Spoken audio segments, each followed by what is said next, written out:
வணக்கம் அன்பர்களே. சனி பகவானால் பல தொல்லைகள் துயரங்கள் அனுபவித்து கொண்டிருப்பீர்கள். எனக்கு சனி திசை நடக்கிறது, சனி புத்தி நடக்கிறது, ஏழரைச்சனி, கண்டச்சனி, அர்த்தாசனி, பாதச்சனி, ஜென்மச்சனி, விரயச்சனி நடக்குது. என் வாழ்க்கையில் பலவிதமான போராட்டங்களையும் அவமானங்களையும் சந்தித்து கொண்டுகிறேன். சனி பகவானால் எனக்கு எப்படியாச்சும் தீர்வு கிடைக்குமா? சனி பகவானினுடைய தொல்லையும் துயரத்திலிருந்து எப்படி விடுபட என்று ஒவ்வொருவரும் மனதார நினைத்து கொண்டிருப்பீர்கள் அன்பர்களே. அப்போ ஏதாச்சும் ஒரு பரிகாரம் செய்தால் அதிலிருந்து தப்பித்து கொள்ளலாமா அப்படின்னு நினைக்கக்கூடிய அன்பர்களுக்காக ஒரு அருமையான செய்தி அன்பர்களே.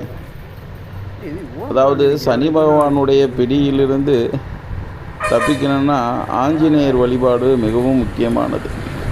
அப்படி நம்மளுடைய ஆஞ்சநேயரே நமக்கு நேரில் வந்து அவர் காட்சி கொடுத்தது அர்த்தமாக நினைத்து இந்த ஆஞ்சநேயர் வடிவத்தில் உள்ள இந்த குரங்குகளுக்கெல்லாம் நம்மளால் முடிந்த உணவுகளை நம் கையால் கொடுத்து சனி தோஷம் போகணும், 7 சனி தோஷம் போகணும் என்று நினைத்து கொடுத்து விட்டீர்கள்னால் அந்த குரங்குகளெல்லாம் நம் கையில் பட்டு அந்த உணவுகளை மனதார உண்ணும் பொழுது நம்மளுக்கு சனி தோஷம் விலகும் அன்பர்களே. நன்றி, வணக்கம்.